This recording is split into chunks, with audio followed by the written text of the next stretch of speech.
আদর করে আলামিন সরকার ডাকে মোরে বন্দি আমি হইয়া তাবেদার গো মাওলা বন্দি আমি হইয়া তাবেদার আল্লাহ পরোয়া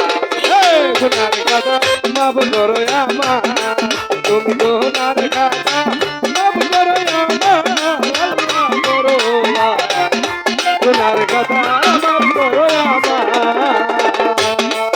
আরে তুমি নিকুল গাদি ও রাজা তুমি তো নিকুল গাদি মানব কথা